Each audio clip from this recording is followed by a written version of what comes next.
জাকির ভাই, আপনার কাছে আমার একটা প্রশ্ন আছে। এখানে যেসব মুসলিম ভাই ও বোনেরা আছেন, তাদের অনুভূতিতে আঘাত লাগলে আমি ক্ষমা চাচ্ছি। আমার নাম মহেশ মেহতা, আর আমি ব্যবসা করি। আপনাদের পবিত্র কোরআন এটা আল্লাহর পাঠানো আসমানি কিতাব নয়। কেন? কারণ হলো, আগে যে তাওরাত, ইনজিল, জাবুর এসেছে, তাওরাত মুসার উপর নাজির হয়েছিল, জাবুর দাউদের উপর নাজির হয়েছিল, আর যিশুর উপর নাজির হয়েছিল ইনজিল।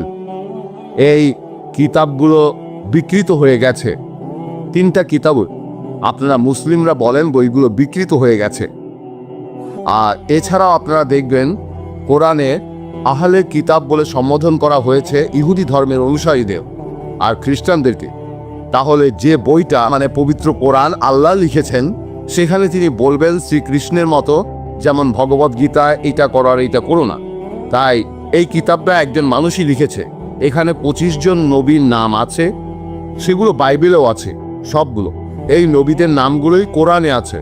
তাই আমার মনে হয় যে আল্লাহ তো অনেক বড়, তিনি পুরো বিশ্ব ব্রহ্মাণ্ড বানিয়েছেন। তিনি কখনো এভাবে বলবেন না যে এরা ইহুদি বা এরা খ্রিস্টান, কারণ ইহুদি বা খ্রিস্টানরা তো তারই সৃষ্টি। আমার মনে হয় এই পবিত্র কোরআন কোনো মানুষই লিখেছে। এছাড়াও আমি আরেকটা প্রশ্ন করতে চাই। 1 মিনিট ভাই। হ্যাঁ,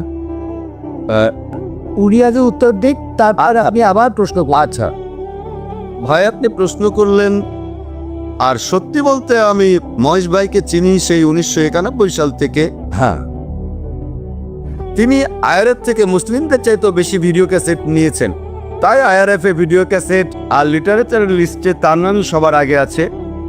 মহেশ ভাই প্রশ্ন করলেন যে আগের আসমানি কিতাবগুলো কোরআন যেমন বলছে তাওরাত, জাবুর, ইনজিল দেওয়া হয়েছিল মুসাকে, দাউদকে আর যীশু খ্রিস্টকে, মুসলিমরা বলে এগুলো বিকৃত হয়ে গেছে।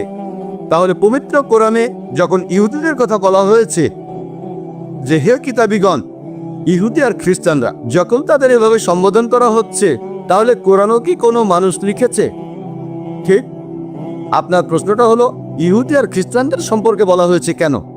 আপনি যদি আমার আগের লেকচারটা শুনে থাকেন, is the Quran God's word, আপনি কি সেখানে ছিলেন? না, আমি সেখানে ছিলাম না।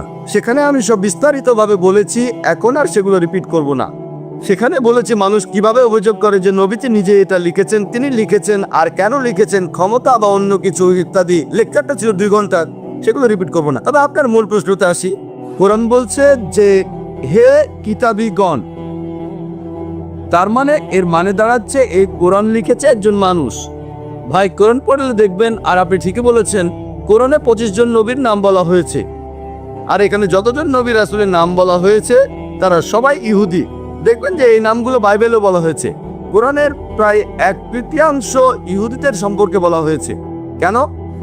এটা উদাহরণ যে আল্লাহ তাআলা সুবিধা দিয়েছিলেন ইসরায়েলের মানুষদের, হে বনি ইসরাইল, আমি একসময় তোমাদের অনুগ্রহ করেছিলাম, কিন্তু তোমরা তখন এই কাজগুলো করেছো। পবিত্র কোরআনে এই উদাহরণগুলো দিয়েছেন আল্লাহ তাআলা, যে তারা নবী ছিলেন যারা আগে এসেছিলেন এই মানুষদের কাছে। কিছু মানুষ নবীকে প্রত্যাখ্যান করেছিল, কিছু মানুষ গ্রহণ করেছিল। এখানে উদাহরণ দিতে গিয়ে বলা হয়েছে কুল ইয়া আহলাল কিতাব, বলো হে কিতাবীগণ, তাআলা ইলা কালিমাতিন সাওয়াইন বাইনানা ওয়া বাইনাকুম, এসো সেই কথায় যা আমাদের ও তোমাদের মধ্যে এক। তাহলে কোরআন এখানে মুসলিমদের বলছে যে তোমরা কিতাবীদের সাথে এ বিষয়ে কথা বলবে। কিতাবীগণ মানে যারা আসমানি কিতাব পেয়েছে। এখানে পবিত্র কোরআন পরিষ্কার করে বলেছে, যখন কোরআনে আহলে কিতাব বলা হচ্ছে, ইহুদি আর নাসারাতের কথা বলা হচ্ছে, ইহুদি আর খ্রিস্টানদের, তাহলে আল্লাহ বলছেন মুসলিমদের কিতাবীদের সঙ্গে কথা বলতে। আল্লাহ আরো বলেছেন ইয়া আহলাল কিতাব, হে কিতাবীগণ। তার মানে কোরআন এখানে শুধু মুসলিমদের বলছে না, শুধু আরবদের বলছে না, কোরআন এখানে কিতাবীদেরও বলছে। সেজন্যই আমি বলেছি যে এই সর্বশেষ চূড়ান্ত আসমানি কিতাব পবিত্র কোরআন, এটা শুধু মুসলিম বা আরবদের জন্য নাজিল হয়নি, নাজিল হয়েছে পুরো মানুষ জাতির জন্য। যদি এটা কোনো মানুষ লিখতো, যদি কোরআনে কোনো মানুষ লিখতো, আপনি যেটা বললেন, তাহলে আল্লাহ কখনোই বলতেন না যে যাও ইহুদি আর খ্রিস্টানদের বলো তাদের ধর্মগ্রন্থে এটা আছে। আর সেই সময়ে অনেক মানুষ এটা জানতো না যে অতীতে ইহুদি আর খ্রিস্টানদের কি হয়েছিল। যখন তারা চেক করলো, দেখা গেল সত্যি। এরপর কোরআনে অনেক ভবিষ্যৎবাণীও করা হয়েছে যে পৃথিবীতে ভবিষ্যতে কি ঘটবে। তাহলে এই সমস্ত কথা এগুলো কোনো মানুষ লিখতে পারে না। বিস্তারিত জানার জন্য আমার ভিডিও ক্যাসেট দেখেন is the Quran God's word. আশা করি উত্তরটা পেয়েছেন। আরেকটা কথা বলবো, আমি 55টারও বেশি দেশে ভ্রমণ করেছি। আপনাদের কোরআন আর হাদিস মূর্তি পূজাকে নিষিদ্ধ করেছে। তবে আপনি অন্য ধর্মগুলো দেখেন, খ্রিস্টান ধর্ম অথবা ধরেন বৌদ্ধ ধর্ম, চাইনিজ ধর্ম, জৈন ধর্ম, অন্য সব ধর্মেই দেখবেন মূর্তি পূজা আছে। আপনারা মুসলিমরা পৃথিবীর সংখ্যার মাত্র 15 থেকে 20% হবেন সব মিলিয়ে, এটা শতকরা হিসাবে। তাহলে অন্যরা কি ভুল করছে? খ্রিস্টান ধর্মটা দেখেন 1 মিলিয়ন। যে কোনো অ্যাংলিকান চার্চ অথবা Russian orthodox, Greek orthodox, Catholic বা প্রোটেস্ট্যান্ট, চীনে দেখেন অনেক বড় মূর্তি ঈশ্বরে। তাহলে এরা সবাই ভুল? খুবই সুন্দর প্রশ্ন করলেন। তিনি বললেন পৃথিবীতে মুসলিম আনুমানিক 15 থেকে 20%, কেউ বলে 25%। সে যাই হোক, আপনি বললেন 15 থেকে 20%, আচ্ছা মেনে নিলাম। আপনি বললেন যে খ্রিস্টানরা তারা মূর্তি পূজা করে, আমি একমত। আপনি বললেন যে বৌদ্ধরা বিশাল মূর্তি বানায়, তারা কি সবাই ভুল? ভাই, ইসলামের সংখ্যাগুরু হলে জেতা যায় না। ইসলামের সত্য সবার উপরে। বেশিরভাগ মানুষ এই কয়েকশো বছর আগেও মনে করত পৃথিবীর সমতল। বেশিরভাগ, এটা কি জানেন? কয়েকশো বছর আগেও বেশিরভাগ মানুষ মনে করত পৃথিবীর সমতল। পৃথিবী কি সমতল ভাই মহেশ? না, না।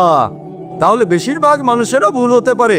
ইসলাম ধর্মে আল্লাহ পবিত্র কোরআনে বলেছেন, সূরা ইসরার 81 নম্বর আয়াতে উল্লেখ করা হয়েছে, ওয়াকুল জাল হক ওয়া জাকাল বাতিল ইন্নাল বাতিলা কানা জাউকা। বলো, সত্য উপস্থিত হয়েছে, মিথ্যা বিলুপ্ত হয়েছে, কারণ মিথ্যা প্রকৃতিগত কারণে বিলুপ্ত হবে। সেজন্য ইসলাম ধর্মের সংখ্যাগুরু হলে জেতা যায় না। যদি আমেরিকা যান, সেখানে দেখবেন পর্নোগ্রাফি, এটা নিষিদ্ধ না। আপনি এটা বিশ্বাস করেন? না, অনেক ইউরোপিয়ানরা এটা দেখে। পর্নোগ্রাফিতে বিশ্বাস করেন? না, আমি বিশ্বাস। খুব ভালো, আপনি তো ভালো মানুষ, আপনাকে অভিনন্দন জানাই। কিন্তু পশ্চিমা বিশ্বের বেশিরভাগ মানুষই পর্নোগ্রাফিতে বিশ্বাস করে। আপনি কি এটা বিশ্বাস করেন? আপনি কি পর্নোগ্রাফি দেখবেন? খুব ভালো, ভালো ছেলে। দেখেন, আপনি সত্যের কাছাকাছি আছেন। সংখ্যাগুরু হলে জেতা যায় না। আপনি তখন বললেন যে খ্রিস্টান ধর্মে সবাই মূর্তি পূজা করে। খ্রিস্টান ধর্মে আসলে মূর্তি পূজা নেই, কিছু খ্রিস্টান মূর্তি পূজা করে, যেমন কিছু মুসলিম ভুল কাজ করে। যদি খ্রিস্টানদের বাইবেল পড়েন, আর আমিও নিশ্চিত যে আপনি বাইবেল পড়েছেন, বাইবেলে উল্লেখ করা আছে, বুক অফ ডিউটোরনমি 5 নম্বর অধ্যায়ে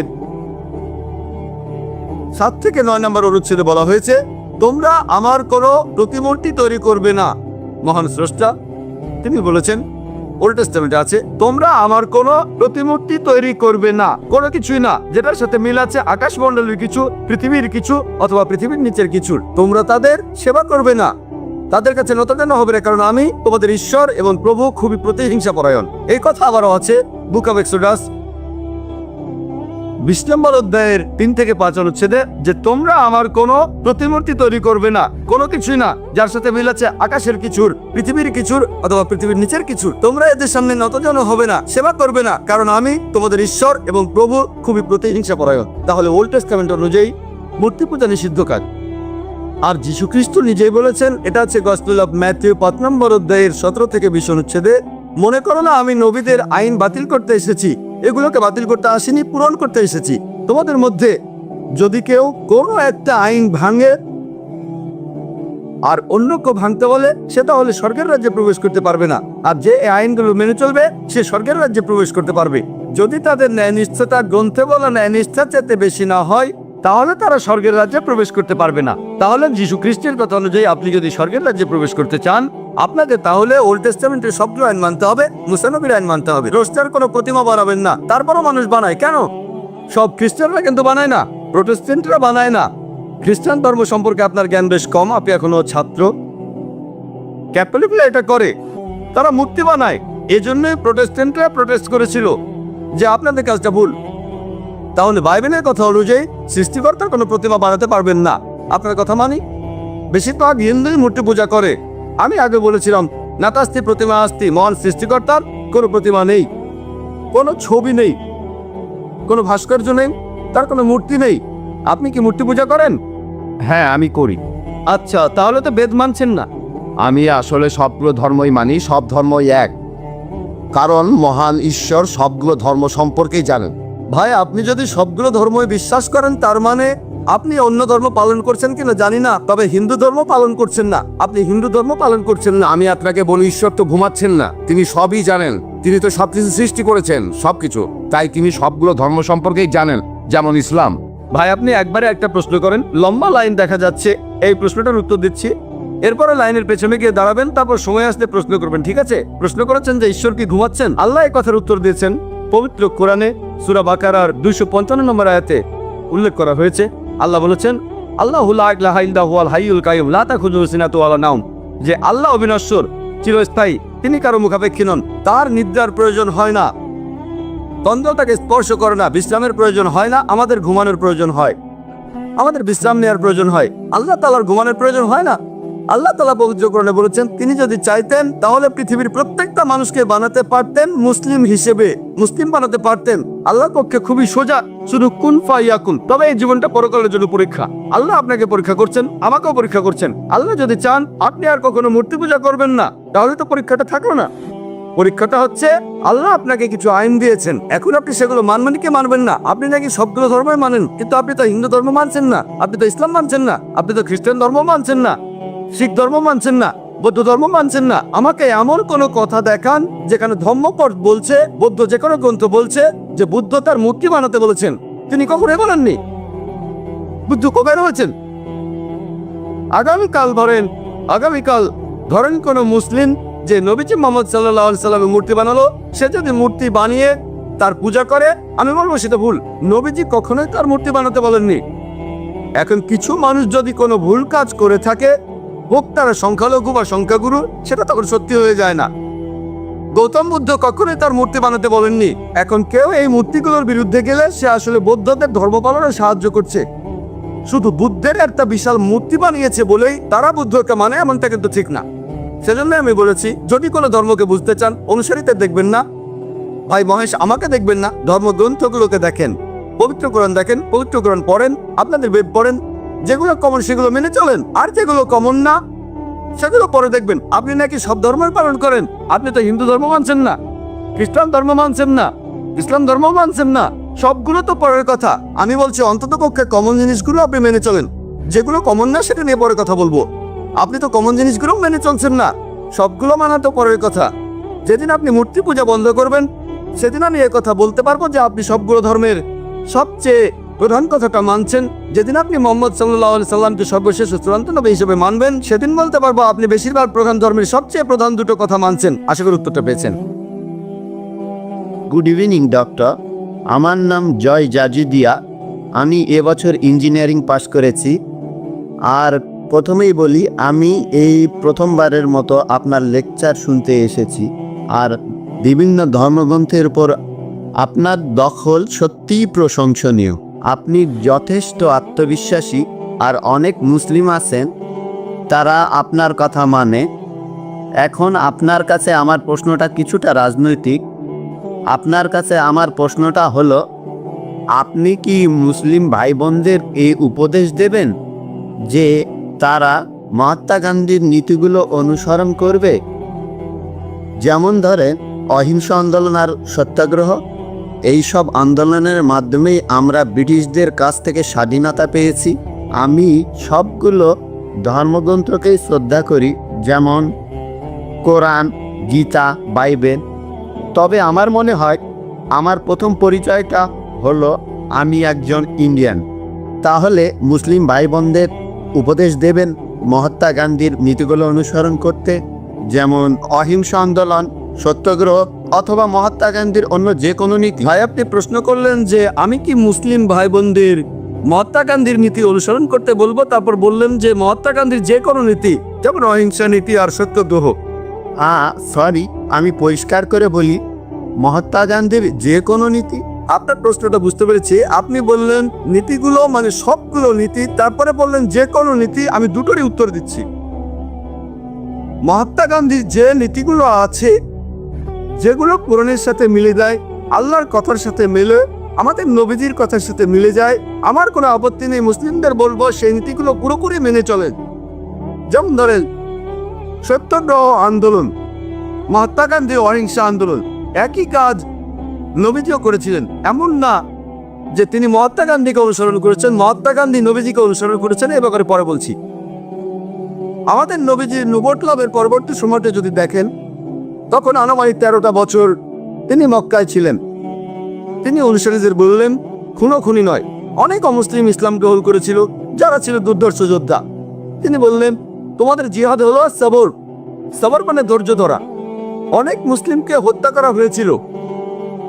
মক্কার পত্তলিকরা দুর্বল মুসলিমদের টার্গেট করত, তাদের অত্যাচার করত, তাদের মেরে ফেলতো। যাদের শক্তি ছিল তারা খেপে গেল। তারা বেরোলো যে আমাদের ভাইকে খুন করেছে, আমরা এখন প্রতিশোধ নেব। নবীজি বললেন, তোমাদের জিহাদ হলো সবর। দেখবেন কারো হয়তো শক্তি আছে লড়াই করার, সে যদি লড়াই করে সেটা ভালো, কিন্তু কারো লড়াই করার শক্তি আছে, তখন বলা হলো তোমরা লড়াই করো না। তারা নিজেদের সামনে রাখলো, এটাই শ্রেষ্ঠ জিহাদ। আরবি জিহাদ শব্দটার অর্থ সংগ্রাম করা, এর অর্থ চেষ্টা করা। তখন আমাদের নবীজি বলেছিলেন, খুনোখুনি নয়। তারা রাস্তায় নেমে পড়তেন আর বলতেন, আমরা সাক্ষ্য দিচ্ছি যে আল্লাহ ছাড়া কোনো উপাস্য নেই, আর মুহাম্মদ সাল্লাল্লাহু আলাইহি সাল্লাম আল্লাহ প্রেরিত রাসূল। মানুষ পাথর মারলো, তারা তাদের কিছু বললো না।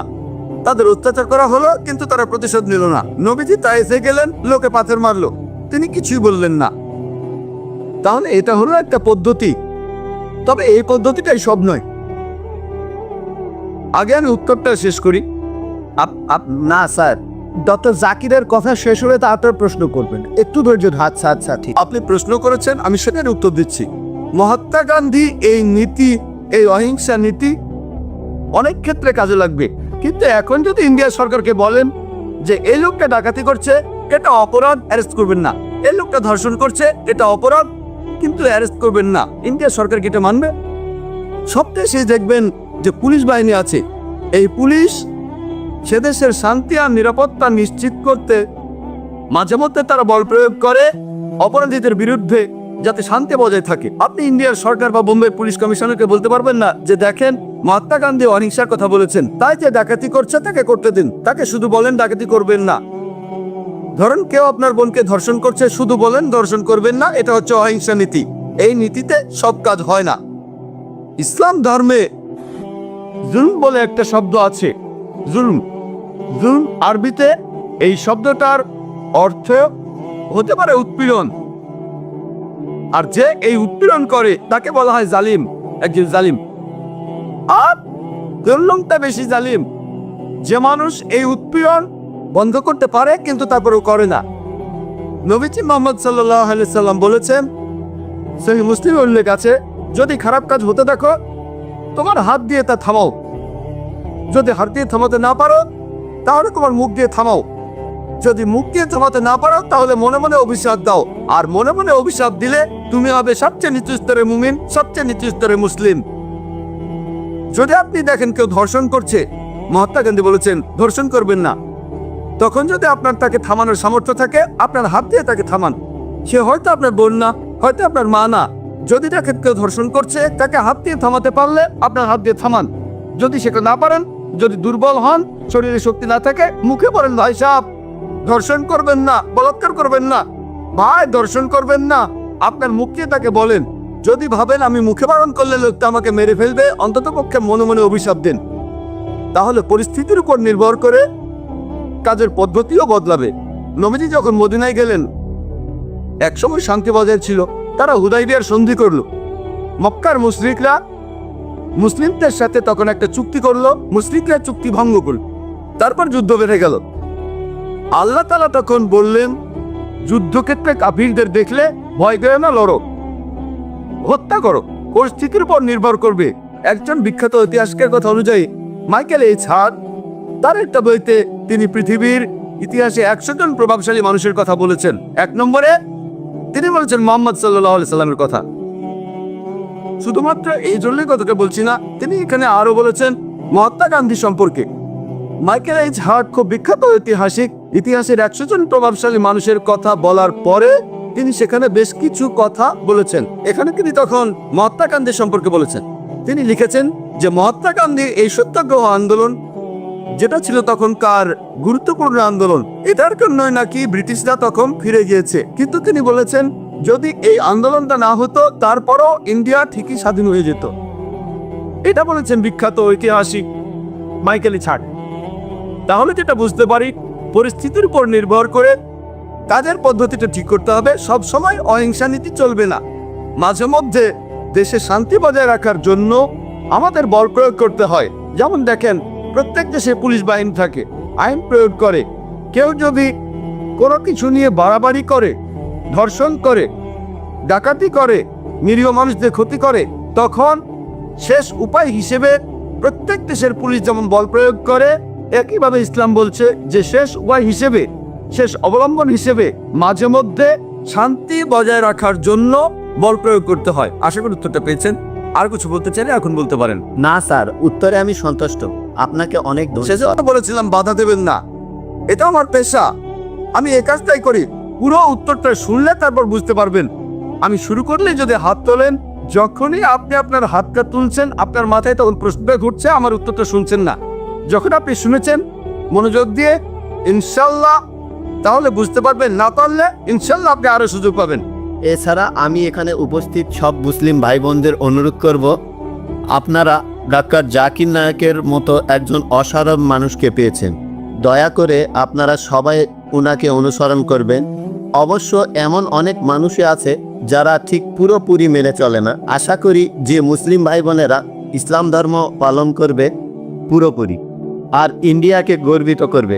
ধন্যবাদ। আপনাকে ধন্যবাদ। আমি অনুরোধ করব মুসলিমদের সবাইকে অনুসরণ করবেন নবীজি মোহাম্মদ সাল্লাল্লাহু আলাইহি সাল্লামকে আর সর্বশেষ আসমানি কিতাব এই পবিত্র কোরআনকে। এখানে ভাই আপনি বললেন যে মুসলিমদের উচিত আমাকে অনুসরণ করা।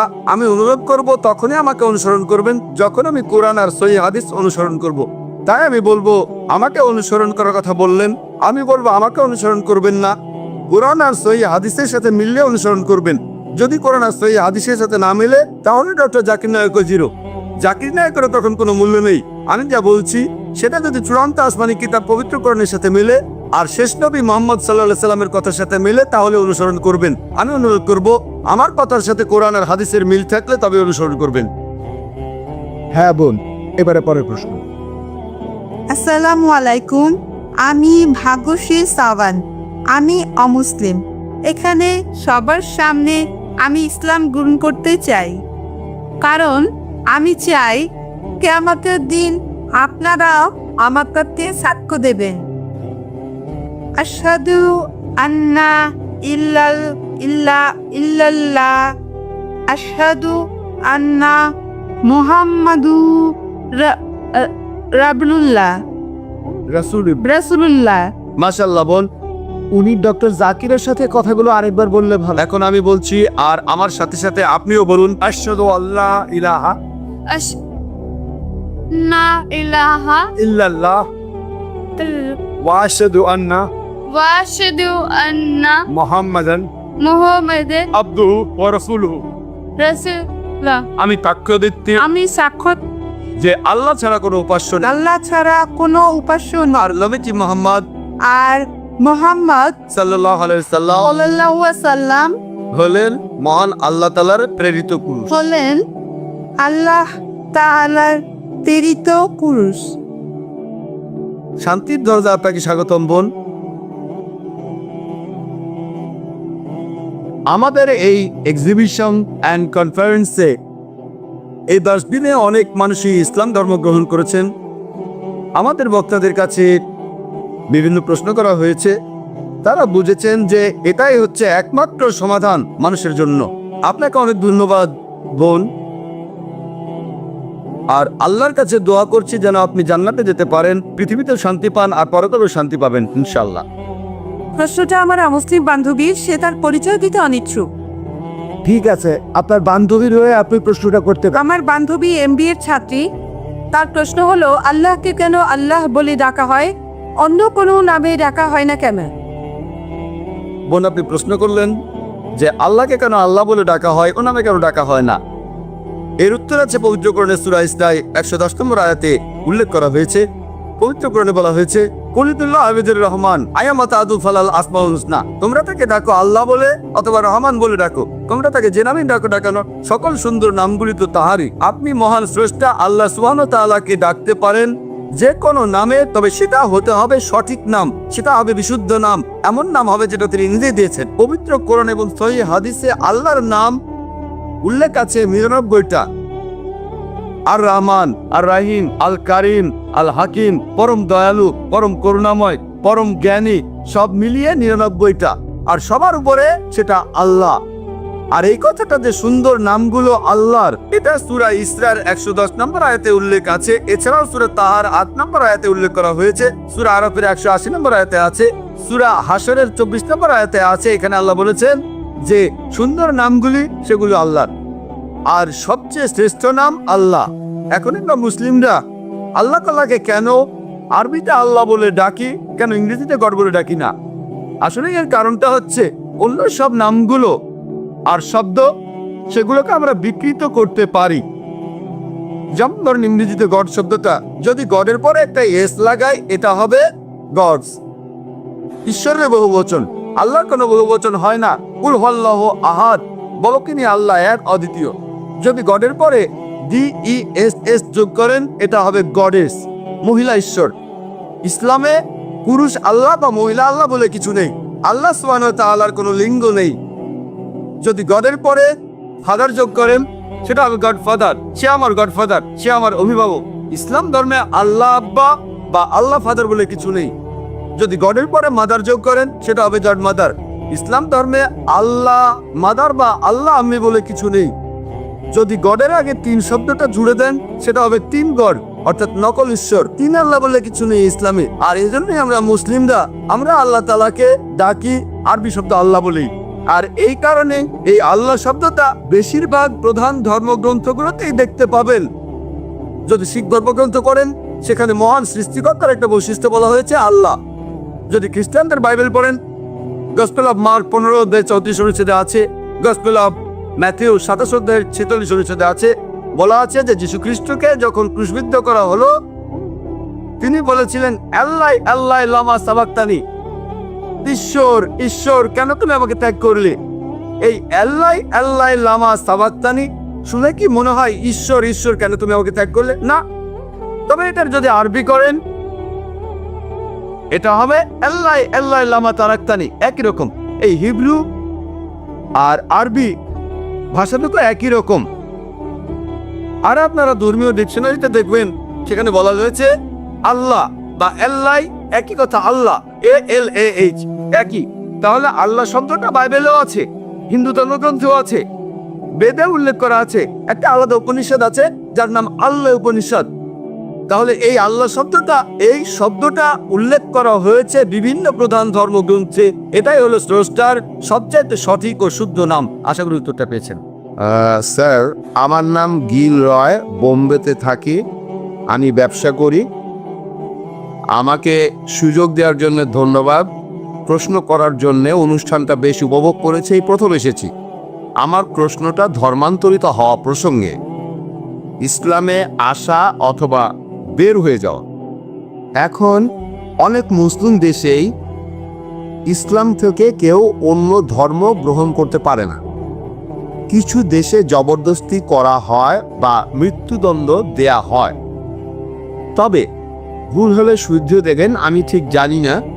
তবে যে দেশে অমুসলিমের সংখ্যা বেশি, সেখানে অন্য ধর্ম থেকে ইসলামে আসতে বাধা দেয়া হয় না। এখন ইসলাম ধর্মে সঠিক নিয়মটা কি?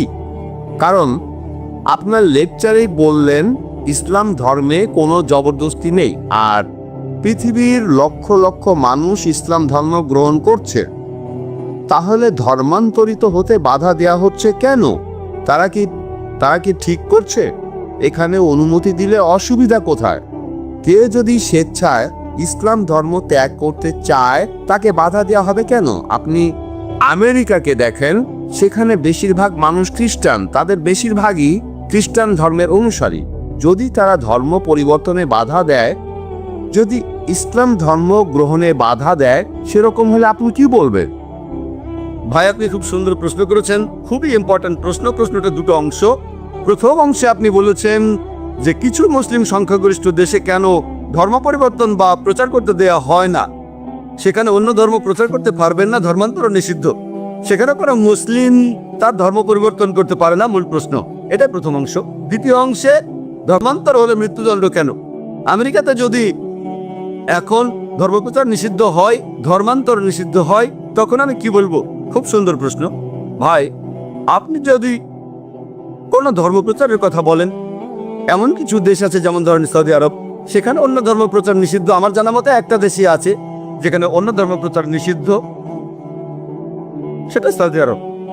এর কারণ হলো যে ধরুন ভাই, আপনি একটা স্কুল শুরু করেছেন, স্কুল চালু করতে গিয়ে আপনি ইন্টারভিউ নিচ্ছেন একজন অঙ্কের টিচারের। যখন আপনি অঙ্কের টিচারদের ইন্টারভিউ নিচ্ছেন, আপনি প্রশ্ন করলেন 2 + 2 = কত? একজন অঙ্কের টিচার বলল 2 + 2 = 3। পরের জন এসে বলল 2 + 2 = 4। আর পরের জন এসে বলল 2 + 2 = 5। অনেক মানুষই বলে এখানে সমস্যাটা কোথায়? আপনি আপনার ধর্ম প্রচার করেন, যারা গ্রহণ করতে চায় তারা গ্রহণ করবে। আমি আপনাকে বলি যে আপনার স্কুলে অঙ্কের টিচার কেমন রাখবেন? যে বলে 2 + 2 = 3, নাকি তাকে রাখবেন যে বলে 2 + 2 = 5? আমি বলবো না, আমিও অঙ্ক জানি, আমি এ ব্যাপারে একেবারে নিশ্চিত, অঙ্কে 2 + 2 = 4, আর কিছুই না। তাহলে ধর্মের কথা অনুযায়ী সৌদি আরব তারা একেবারে নিশ্চিত আর মেনে নিয়েছে কোরআনের এই আয়াতটা। সূরা ইমরানের 19 নম্বর আয়াতে উল্লেখ করা হয়েছে, ইন্নাদ দীনা ইনদাল্লাহিল ইসলাম। আল্লাহ তাআলার কাছে একমাত্র গ্রহণযোগ্য দিন হলো আল্লাহর কাছে নিজেকে সমর্পণ করে শান্তি অর্জন করা। তারা সৌদি আরবে ভুল কোনো কিছুই প্রচার করতে দেবে না। তবে বিজ্ঞান প্রযুক্তির ক্ষেত্রে তারা আমেরিকানদের স্বাগত জানিয়েছে, আপনারা চলে আসেন, স্বাগত জানিয়েছে ইংল্যান্ডের মানুষদের, স্বাগত জানিয়েছে ইন্ডিয়ার মানুষদের। সমস্যা নেই, বিজ্ঞান ও প্রযুক্তিতে তারা উপরে আছে। তাই বিজ্ঞান ও প্রযুক্তির ক্ষেত্রে তারা বিশেষজ্ঞ আনছে আমেরিকা থেকে, ইংল্যান্ড থেকে, সিঙ্গাপুর থেকে, ফিলিপাইন থেকে, ইন্ডিয়া থেকে, বিভিন্ন দেশ থেকে। কিন্তু যদি ধর্মের কথা বলা হয়, তারা একেবারে নিশ্চিত, তারা পুরোপুরি শিওর যেটাই সত্যি। একইভাবে আপনিও নিশ্চিত যে 2 + 2 = 4, আপনি অঙ্কে ভুল শেখাতে দেবেন না। একইভাবে সৌদি আরবে এমন, আমি বিভিন্ন ধর্মের উপর একজন ছাত্র, পবিত্র কোরআন বাদে এই পৃথিবীতে আর একটা ধর্মগ্রন্থ পাবেন না যেটা বলছে যে এটাই হলো সত্যিকারের ধর্ম। আপনি হিন্দু ধর্মগ্রন্থগুলো পড়ে দেখেন, আপনি খ্রিস্টানদের পবিত্র বাইবেল পড়ে দেখেন, বাইবেলের কথা বলা হয়নি যে খ্রিস্টান ধর্ম সঠিক। খ্রিস্টানদের বাইবেলে খ্রিস্টান শব্দটাই কোথাও নেই, এটা কি জানেন? পবিত্র বাইবেলে খ্রিস্টান বলে কোনো শব্দ পাবেন না। এরপর হিন্দু শব্দটা আপনি বেদে পাবেন না, এটা কি জানেন? বেদের কোথাও এই কথা বলা হয়নি যে এটাই হলো একমাত্র সঠিক ধর্ম। বাইবেলের কোথাও এই কথা বলা হয়নি যে এটাই হলো একমাত্র সঠিক ধর্ম। কোরআন হলো এই পৃথিবীর বুকে একমাত্র ধর্মগ্রন্থ যেখানে মহান স্রষ্টা আল্লাহ তাআলা বলেছেন, ইন্নাদ দীনা ইনদাল্লাহিল ইসলাম। আল্লাহ তাআলার কাছে একমাত্র গ্রহণযোগ্য দিন হলো ইসলাম। তাহলে যদি ধর্ম প্রচারের কথা বলি, অন্য কোনো ধর্ম প্রচারের কথা বলি, এটুকু বলতে পারি যে এ ব্যাপারে তারা নিশ্চিত, তারা সেখানে অন্য কাউকে অন্য কোনো ধর্ম প্রচার করতে দেবে না। এই ইন্ডিয়া একটা ধর্মনিরপেক্ষ দেশ, এটা কোনো হিন্দু রাষ্ট্র না। এদেশের সংবিধান সেটাই বলছে, এখানে গণতান্ত্রিক শাসন ব্যবস্থা চালু আছে। আমি একজন ইন্ডিয়ান, ভৌগোলিকভাবে আমি হিন্দু কারণ আমি ইন্ডিয়ান, তবে ইসলাম ধর্ম পালন করি, ইসলাম ধর্ম আমি মানি। এটা আমার জন্মগত অধিকার যে আমার ধর্ম প্রচার, প্রসার এবং পালন করতে পারবো। ইন্ডিয়ার সংবিধান সেটাই বলছে। আগে তাহলে সংবিধানটা বদলাতে হবে। আমরা সবাই জানি যে আমেরিকা একটা গণতান্ত্রিক দেশ, তাদের সংবিধানে এটা আছে যে বাক স্বাধীনতা থাকবে। আপনি আমার কাছে জানতে চেয়েছেন, তখন যেমন বললেন যে আমেরিকা যদি অন্য ধর্মের প্রচার নিষিদ্ধ করে, যদি বাধা দেয়, তাহলে আমার কেমন লাগবে? এটা তো তাদের খ্রিস্টান ধর্মগ্রন্থে নাই। আমি বলবো তারা খ্রিস্টান ধর্ম মানছে না, তারা তো বাইবেল মেনে চলছে না। আপনি বলবেন এটা একটা হিন্দু রাষ্ট্র, আসলে কিন্তু তা নয়, এটা ধর্মনিরপেক্ষ দেশ। হিন্দু রাষ্ট্র কোথাও বলা হয়নি। আপনি তো খ্রিস্টান, আপনি আমাকে বাইবেল থেকে মাত্র একটা কথা দেখান যেটা বলছে যে খ্রিস্টান ধর্মই একমাত্র সঠিক ধর্ম। হ্যাঁ বলেন। স্যার, তখন বাইবেলের এরকম ব্যাখ্যা করা হয়েছিল ওল্ড আর নিউ টেস্টামেন্টে। তখনকার দিনে খ্রিস্টান বিশেষজ্ঞরা বাইবেলের ব্যাখ্যা করেছিল যে বাইবেল বলছে কেউ যদি খ্রিস্টান ধর্ম ত্যাগ করতে চায় তাকে তখন মৃত্যুদণ্ড দেয়া হবে। অনেক আগে স্পেনে খ্রিস্টানরা এমনটা করেছিল, সেটা প্রায় 500 বছর আগে। তবে এখন মানুষ অনেক উন্নত হয়েছে। আমি এমন কোনো খ্রিস্টান সংখ্যাগুরু দেশের কথা জানি না যারা এটাতে বাধা দেয়। আমি ধর্ম প্রচারের কথা বলছি না, প্রচার করার কথা বলছি না, ব্যক্তিগত স্বাধীনতার কথা বলছি। ধরেন একজন মুসলিম কোন একটা মুসলিম দেশে যদি ধর্মত্যাগ করতে চায়, ভাই এটা তো আপনার প্রশ্নের দ্বিতীয় অংশ। এজন্যই বলছি আগে উত্তরটা শেষ করতে দেন। আপনি কি করছেন? আমি তো শুরুতেই বলেছি, আমি প্রথমেই তো আপনার প্রশ্নটা বলে নিয়েছিলাম। প্রশ্নটার দুটো অংশ আছে, প্রথম অংশের উত্তর দিয়েছি আর আপনি শুরু করলেন। যখন আপনি হাত করে তুললেন তখন আমি কি বুঝি? আপনি আমার উত্তরটা তো মনোযোগ দিচ্ছেন না। ঠিক, আমরা আপনাকে প্রশ্ন করার সুযোগ দিয়েছি, আমাকে উত্তর দেওয়ার সুযোগটা দেন। ঠিক আছে, আমি তো বলেছিলাম আপনার প্রশ্নের দুটো অংশ আছে, আর আমার উত্তর শেষ করার আগে আমি যদি কথা বলে যাই অন্য সবাই বুঝবে, আপনি বুঝবেন না। আমি তো চাই আপনিও সেটা বোঝেন। আমি তো চাই আপনি যেন শান্তি ধর্ম গ্রহণ করেন। ঠিক আছে ভাই, এবারে প্রশ্নের দ্বিতীয় অংশে আসি। যদি কেউ অন্য ধর্মে যেতে চায়, যদি কেউ ইসলাম ধর্ম ত্যাগ করতে চায়, পবিত্র কোরআনে স্পষ্ট করে সূরা বাকারা 256 নম্বর আয়াতে বলা হয়েছে, লা ইকরাহা ফিদ্দিন, দিন সম্পর্কে কোনো জবরদস্তি নেই। সত্য স্পষ্ট হচ্ছে মিথ্যা থেকে। তাহলে কোনো মানুষ যদি ইসলাম থেকে অন্য কোনো ধর্মে যেতে চায়, ভালো, কিয়ামতের দিন সে ক্ষতিগ্রস্তদের দলে থাকবে। আর মৃত্যুদণ্ডের কথা যদি বলেন, যদি সেই লোক ধর্মান্তরের পরে যদি তার নতুন ধর্ম প্রচার করতে থাকে আর ইসলামের বিরুদ্ধে কথা বলে, তাহলে তাকে মৃত্যুদণ্ড দেওয়া হবে। আর এই একই রকম আইন, প্রায় একই রকম আইন সব দেশেই দেখবেন, ইন্ডিয়াতেও দেখবেন। এখানে দেশের বিরুদ্ধে কথা বলতে পারবেন না। ইন্ডিয়াতে ধরেন কোনো একজন লোক সে দেশের গোপন তথ্য বিক্রি করলো কোনো শত্রুর কাছে, ঠিক আছে, তার তথ্যগুলো সত্যিও হতে পারে, হয়তো কোনো ব্লুপ্রিন্ট। কিছু দেশ মৃত্যুদণ্ড দেবে, অন্যরা দেবে যাবজ্জীবন কারাদণ্ড, যদিও সে সত্যি কথা বলেছে। নিজস্ব আইন প্রত্যেক দেশেরই আছে। তাহলে ইসলামে যদি কোনো মুসলিম ইসলাম ধর্ম ত্যাগ করে অন্য কোনো ধর্ম গ্রহণ করে, তারপর সেটা প্রচার করে, ধর্মটা প্রচার করে, ইসলামের বিরুদ্ধে কথা বলে, যদি সেটা কোনো ইসলামিক দেশ হয়, যদি ইন্ডিয়ায় কেউ এমনটা করে, কেউ তাকে মৃত্যুদণ্ড দিতে পারবে না। যদি সে এমন দেশে থাকে যারা ইসলামিক শরিয়া মেনে চলে, এখানে সে কি করছে? বিশৃঙ্খলা সৃষ্টি করছে। সে অশান্তি সৃষ্টি করছে। এমন অবস্থা হলে মৃত্যুদণ্ড দেয়া হবে।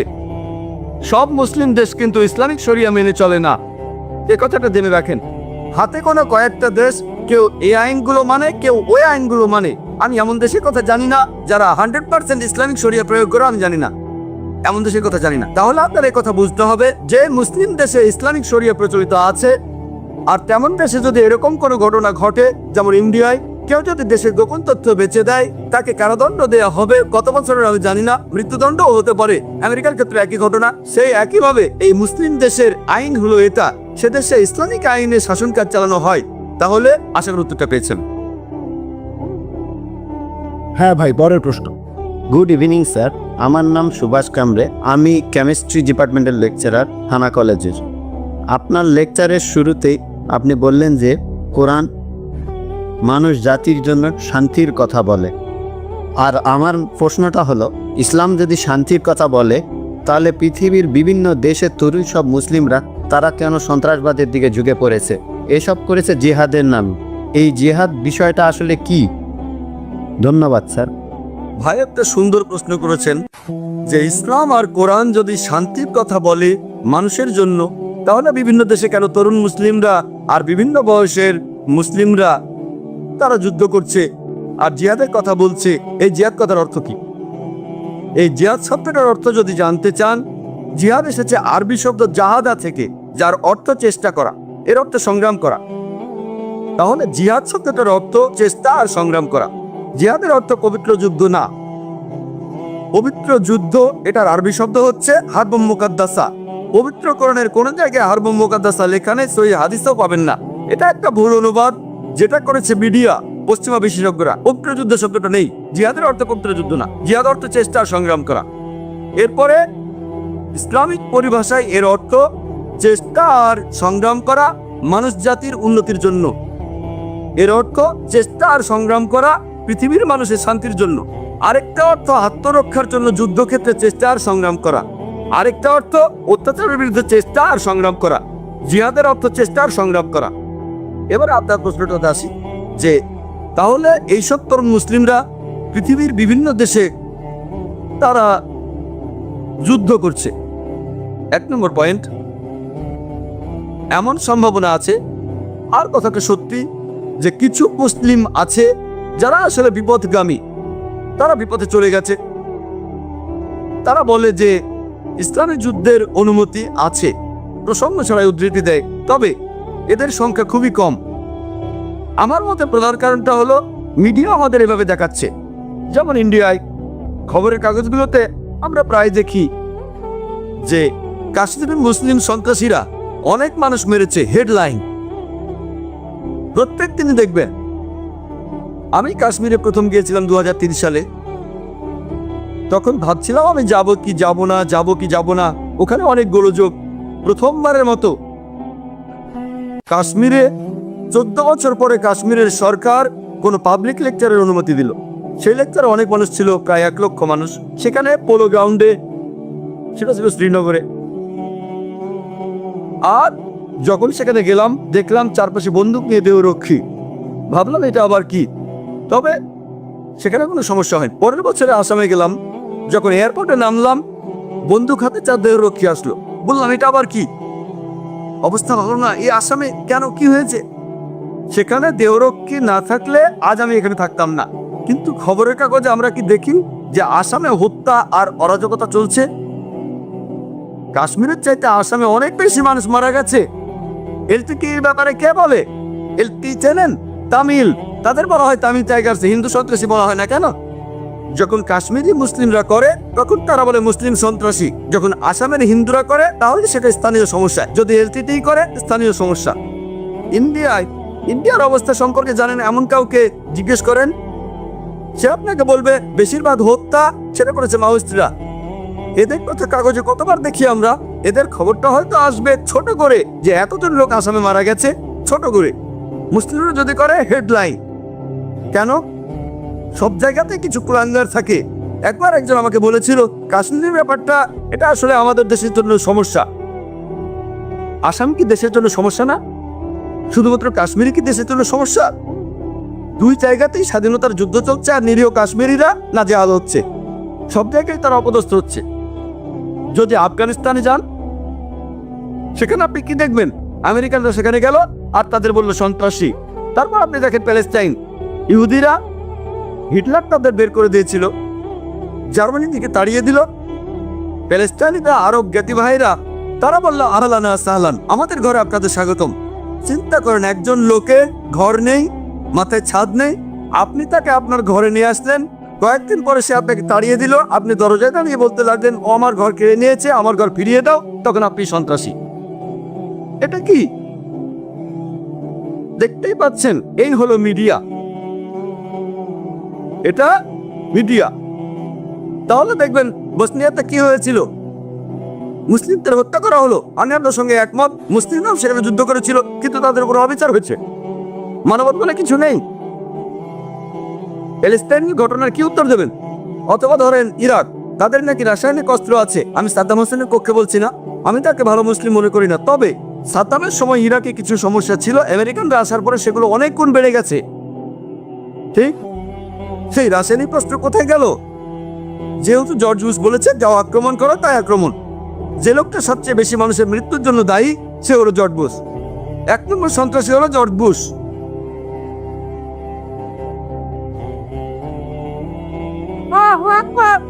তাহলে আসল ব্যাপারটা হচ্ছে এটা মিডিয়ার খেলা। মুসলিমদের অপদস্থ করা হচ্ছে, অত্যাচার করা হচ্ছে, তাদেরকে বলছেন সন্ত্রাসী। আমি সেজন্য বলছি মুসলিমদের মধ্যেও কিছু কুলাঙ্গার আছে, তবে কুলাঙ্গারের সংখ্যা অনেক কম। এরা সংখ্যায় কম, পুরোটাই মিডিয়ার কারসাজি। আইআরের নাম শুনেছেন? আইরিশ রিপাবলিকান আর্মি, ইংল্যান্ডে। এটা আসলে ক্যাথলিক আর প্রেসিডেন্টের ভেতরে লড়াই। তাদের কেউ ক্যাথলিক সন্ত্রাসী বলে না, কেন? 100 বছরেরও বেশি। তবে ইংল্যান্ডের প্রধানমন্ত্রী টনি ব্লেয়ার মুসলিম সন্ত্রাসীদেরকে বেশি ভয় পাচ্ছেন। আইআরএ নিয়ে অত চিন্তা নেই, যারা এখন পর্যন্ত অনেক মানুষ মেরেছে, অনেক বোমা ফাটিয়েছে। কিন্তু এরা দরজা বন্ধ করে মিটিং করে যে কিভাবে মুসলিম সন্ত্রাসীদের থামাবো। ব্যাপারটা খুবই কমন। কোনো পলিটিশিয়ান ভোটের দরকার হলেই নতুন প্রধানমন্ত্রী আসলেন আর তখনই ঘটল গ্লাসগো বোম্বিং। সাবিল আহমেদকে চেনেন? সাবিল আহমেদের নাম শুনেছেন? খুব ভালো, আমি নাম শুনেছি, কখনো দেখিনি। ইন্ডিয়ার পেপারে এসেছিল। এই সাবিল আহমেদ কে? সাবিল আহমেদ হলো ডক্টর জাকির নায়েকের ভক্ত, আর ব্যাঙ্গালোরে ডক্টর জাকিরের লেকচারের অর্গানাইজার ছিল। পুরো আর্টিকেলটাই সন্ত্রাসের উপর। তারপরে সাবিল আহমেদের নাম, তারপরে জাকির নায়েকের কথা। কেন? কারণ জাকির নায়েক জনপ্রিয়, আর্টিকেলের গুরুত্ব বেড়ে যাবে। তারপর সেখানে লেখা আছে যদিও ডক্টর জাকির নায়েক পুরোপুরিভাবে সন্ত্রাসের বিরুদ্ধে। এই আর্টিকেলে আমার নামটা জুড়ে দিল। আপনারা কি লাল মসজিদের ঘটনা জানেন? পাকিস্তানে সেখানে জাকির নায়েকের সিডি পাওয়া গেছে। তাহলে তো খুশি হবেন। যখন ইন্ডিয়ান প্রেস বলছে ডক্টর জাকির নায়েক সন্ত্রাসের বিরুদ্ধে, তাহলে তো খুশি হবেন যে সাবিল আহমেদের কাছে আমার সিডি আছে, লাল মসজিদে আমার সিডি আছে। আমি যদি সন্ত্রাসের বিরুদ্ধে থাকি, তাহলে এটাও ভাবেন যে হাজার হাজার মুসলিম সন্ত্রাসী কাজ করছে, তারা যেহেতু আমার ভক্ত, তারা এগুলো বাদ দেবে। কেউ অসুস্থ হলে তো ডাক্তারের কাছে যাবে, ঠিক? এটা বলতে পারবেন না শুধু অসুস্থরাই হাসপাতালে যায়, অসুস্থ হলে তো হাসপাতালে যাবেই। যদি ধরে নেন এরা সবাই সন্ত্রাসী, আমার লেকচার শোনে ইন্ডিয়ার সরকারকে খুশি হবে? ডক্টর জাকির নায়েক সন্ত্রাসের বিরুদ্ধে কথা বলে, তাদের খুশি হওয়া উচিত যে এই লোকগুলো আমার কথা শুনছে। আমি হয়তো সবাইকে বোঝাতে পারবো না, তবে কিছু লোককে তো বোঝাতে পারছি। কিন্তু সেই আর্টিকেলে আমার নামটা লিখে গুরুত্ব পাওয়ার জন্য। আসলে ব্যাপারটা কি, যদি ইসলামের বিরুদ্ধে লেখেন আপনার আর্টিকেলটা, তাহলে চোখে পড়ার সম্ভাবনা বেশি। এটা খুবই কমন। খুশবন্ত সিং এরও একই অবস্থা। খুশবন্ত সিংকে চেনেন? এখন তার বয়স 94। তিনি আমার বিরুদ্ধে বিভিন্ন আর্টিকেল লিখেছেন। কয়েক সপ্তাহ আগে এই নভেম্বরে আমার বিরুদ্ধে লিখেছিলেন। তিনি বলেছেন, প্রথম আর্টিকেলে তিনি লিখেছেন যে আমি ডক্টর জাকির নায়েকের প্রোগ্রাম প্রতিদিন মনোযোগ দিয়ে দেখি। তিনি আমার প্রশংসা করলেন, আমার স্মরণশক্তির কথা বললেন, তারপরে তার নিজের স্টাইলে সমালোচনা করলেন। এরপর আর্টিকেলটা লিখলেন যে দিল্লিতে একটা বই মেলা হয়েছিল, সবচেয়ে বেশি বিক্রি হয়েছে ডক্টর জাকির নায়েকের বই, যেখানে অমুসলিমদের করা 20টা কমন প্রশ্নের উত্তর দেয়া আছে। ও এই লোকের স্মরণশক্তি অসাধারণ, ইত্যাদি ইত্যাদি। তবে আমি তার 4টা প্রশ্নের উত্তর দেব। তারপরে বললেন শূকরের মাংস, অ্যালকোহল, বহুবিবাহ আর পর্দা নিয়ে হিজাব। সেই আর্টিকেলটা পড়ে দেখেন, এখানে বিস্তারিত বলার মতো সময় নেই। শূকরের ব্যাপারে বলেছি এটা নির্লজ্জ প্রাণী, 70টার বেশি রোগ ছড়ায়, আর শূকর হলো যথেচ্ছ যৌনাচারের একটা প্রতীক। আমি বলেছিলাম শূকরের মাংস খেলে আপনার ব্যবহারের সূত্রের মতো হবে। এই শূকরের মাংস হচ্ছে যথেচ্ছ যৌনাচারের একটা প্রতীক। তিনি বললেন আমি এটা জানতাম না।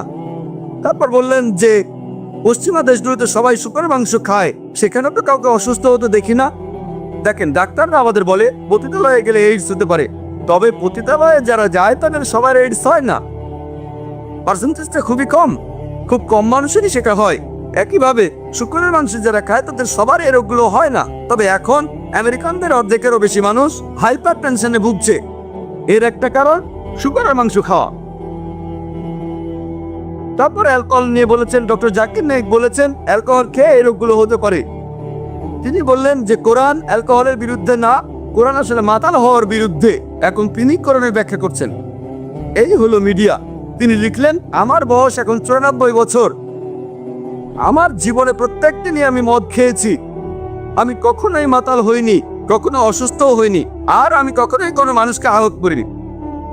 এখন আর এই কথাগুলো, 94 বছর বয়স, জীবনে কখনো মাতাল হননি। আমি এমন অনেকের কথা জানি যারা আমাকে বলেছে যে মদ খেয়ে অনেকবারই আমরা মাতাল হয়েছি, জীবনে কখনো অসুস্থ হননি। হয়তো ভুলে গেছেন 94 বছর বয়স, কখনো কাউকে আহত করেননি, আহত করেছেন আমাকে। তাহলে বুঝতে পারছেন, আপনি যদি ইসলামের বিরুদ্ধে আর্টিকেল লেখেন, বিখ্যাত কারো বিরুদ্ধে লেখেন, আর্টিকেলটা গুরুত্ব পাবে, লোকজন খবরটা পড়বে। একইভাবে এটাও দেখেন, পৃথিবী জুড়ে মুসলিমদের ইমেজ হলো তারা সন্ত্রাসী। কেউ কেউ হয়তো স্বাধীনতা যুদ্ধ করছে। চিন্তা করেন, যদি আপনাকে বলি ব্রিটিশ সরকার বলেছে ভগৎ সিং সন্ত্রাসী, ভগৎ সিং কি সন্ত্রাসী? সন্ত্রাসী নাকি সন্ত্রাসী না?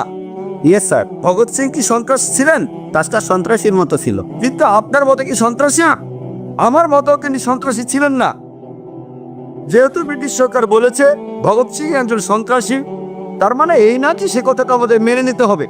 আমাদেরকে বুঝতে হবে যে এটা আসলে মিডিয়ার একটা কারসাজি।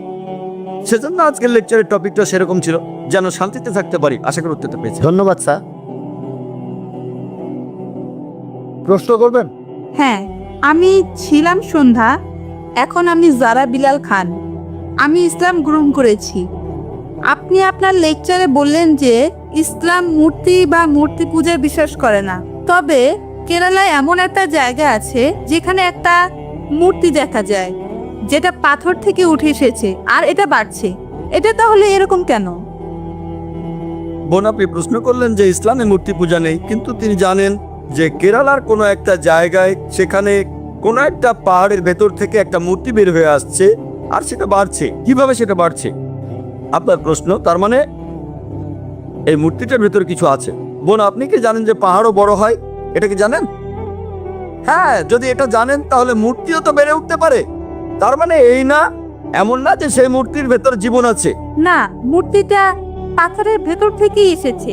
ওখানে আগে কোনো মূর্তি ছিল না, পাথরের মধ্যে থেকে মূর্তিটা বের হয়েছে। আমি তো সেটাই বলছি, মূর্তিটা পাথরের মধ্যে থেকে বের হচ্ছে, পাহাড় পর্বত আকারে বড় হয়। কিভাবে এগুলো বাড়ে সেটা আমরা জিওলজিতে পড়েছি যে পাহাড় পর্বত বাড়ে। এমন অনেক উদাহরণ আছে। যেমন ধরেন, এই কয়েক বছর আগে শোনা গেল যে গণেশের মূর্তি দুধ খাচ্ছে। এটা একটা সহজ বৈজ্ঞানিক ব্যাপার, অসমোসিস। এটা খুবই সহজ একটা বৈজ্ঞানিক ব্যাপার। আপনি যদি দুধ ভর্তি জগে একটা চারা গাছ রাখেন, সেই গাছ দুধ শুষে নেবে। এটা অসমোসিস। তার মানে এই না যে সেই মূর্তি দুধ খাচ্ছে। তখন অনেক টিভি চ্যানেলে এটা দেখানো হয়েছিল। এখানে আপনাকে বুঝতে হবে যে এগুলো হলো সব জড়বস্তু। বেদে পরিষ্কার করে বলা আছে, যজুর্বেদে আছে 32 অধ্যায় 3 অনুচ্ছেদে, নাতাস্তি প্রতিমা আস্তি, মহান স্রষ্টার কোনো প্রতিমা নেই, তার কোনো ছবি নেই, তার কোনো মূর্তি নেই, তার কোনো ভাস্কর্য নেই, কোনো ফটোগ্রাফ নেই। আশা করি উত্তরটা পেয়েছি। কিন্তু একটা কথা, পাথরটা এমন আকার পাচ্ছে কিভাবে? পাথরটার আকার তাহলে একটা মূর্তির মতো হচ্ছে কেন?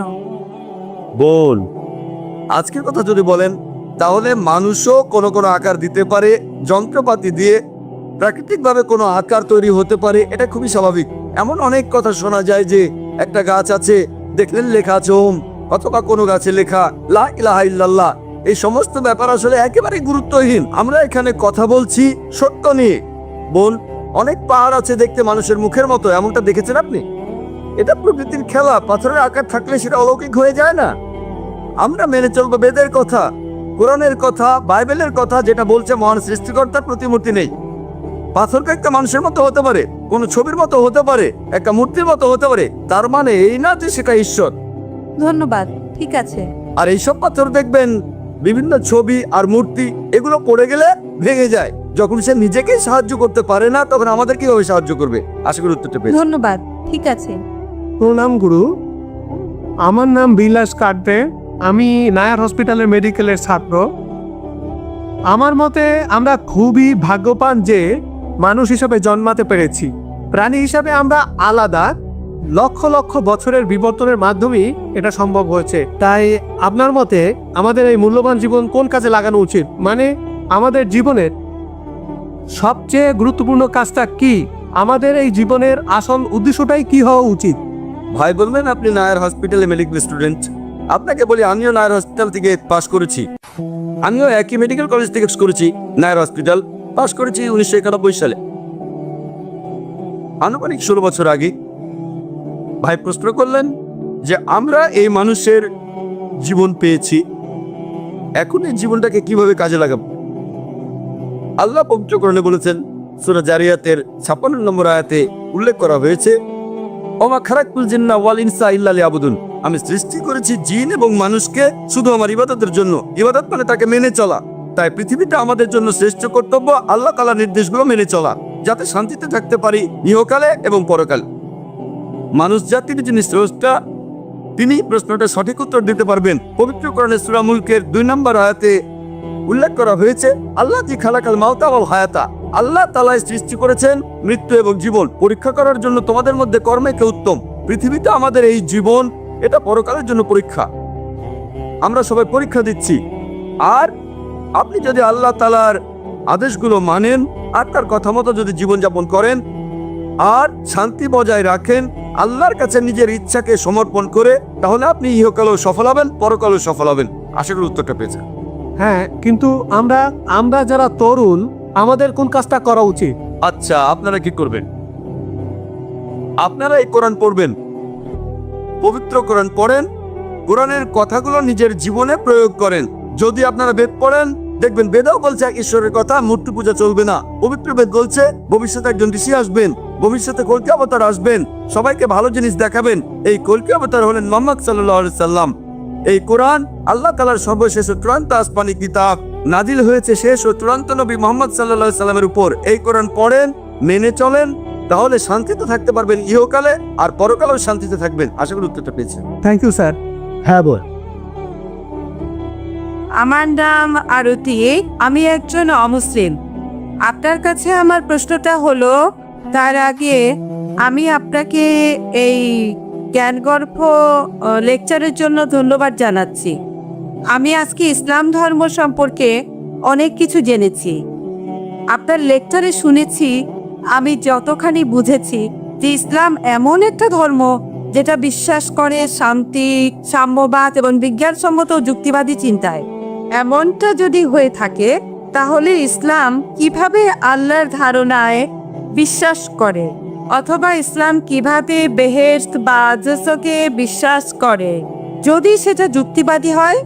বড় আপনি প্রশ্ন করলেন, বললেন এটা জেনে আপনার ভালো লেগেছে যে ইসলাম একটি শান্তির ধর্ম আর ইসলাম একটা বিজ্ঞানসম্মত ধর্ম, যৌক্তিক ধর্ম। তারপর বললেন যদি ইসলাম যৌক্তিক ধর্ম হয়ে থাকে তাহলে ধর্মটা কিভাবে বিশ্বাস করে ঈশ্বরে, কিভাবে বিশ্বাস করে বেহেশত আর দোজখে। বল ঈশ্বরের অস্তিত্ব প্রমাণ করতে পারবেন বিজ্ঞানের মাধ্যমেই। যদি কোনো নাস্তিককে প্রমাণ দেখাতে চাই, যদি কোরআনের সত্যতা প্রমাণ করতে চাই, তাহলে বিজ্ঞানের সাহায্য নেব। বর্তমানে এটাই সবচেয়ে শ্রেষ্ঠ উপায়। আগেকার দিনে এটা ছিল অলৌকিক কাজ, তারপর আসলো সাহিত্য আর কবিতার যুগ। প্রত্যেক যুগেই কোরআন হলো অলৌকিকেরও অলৌকিক, কোরআন সবসময়ের জন্য অলৌকিক। এই কারণে বলছি, আমার কথা শুনলে বুঝবেন আমি প্রমাণ করেছি। আর যে মানুষটা বিজ্ঞানের কথা বিশ্বাস করে, যদি সে নিরপেক্ষ হয় তাহলে মানতে বাধ্য হবে যে কোরআন হলো আল্লাহর বাণী। যদি সে বিজ্ঞানের বিশ্বাস না করে, যদি নিরপেক্ষ না হয়, যদি বুঝতে না চায়, তাহলে সম্ভাবনা বেশি যে সে পবিত্র কোরআন বিশ্বাস করবে না। সেজন্য আমি বলেছি যে আজকে বিজ্ঞান ঈশ্বরকে বাতিল করছে না, ঈশ্বরের কিছু ধারণাকে বাতিল করছে। আপনি যদি বিজ্ঞানের কথা বলেন, ঈশ্বরের কথা যদি বলেন, বেশিরভাগ বিজ্ঞানী ঈশ্বরের অস্তিত্বে বিশ্বাস করে। এখন আগেকার দিনে ফ্রান্সিস বেকনের কথা অনুযায়ী তিনি বলেছেন যে বিজ্ঞান সম্পর্কে অল্প জ্ঞান থাকলে আপনি হবেন নাস্তিক, তবে বিজ্ঞান সম্পর্কে অনেক জানলে আপনি ঈশ্বরে বিশ্বাস করবেন। এরপরে বেহেশত আর দোজখ নিয়ে আপনার প্রশ্নের উত্তর দেই। আপনি কোরআন পড়লে দেখবেন কোরআনে বিজ্ঞান সম্পর্কে যা কিছু বলা হয়েছে, আনুমানিকভাবে বলতে পারেন যে বিজ্ঞান সম্পর্কে এসব কথার 80% একেবারে 100% সঠিক হয়েছে। বিশ্বজগৎ কিভাবে সৃষ্টি হলো, পৃথিবীর আকার কেমন, চাঁদের আলোর কথা, তারপর সূর্য তার নিজের চারপাশে ঘুরে, পানিচক্র, ভূগোল, বোটানি ইত্যাদি। বিজ্ঞান সম্পর্কে কোরআনের এসব কথার 80% একেবারে 100% সঠিক প্রমাণিত হয়েছে। কোরআনের বাকি 20% সেটা এখনো প্রমাণিত হয়নি, সঠিকও না ভুলও না।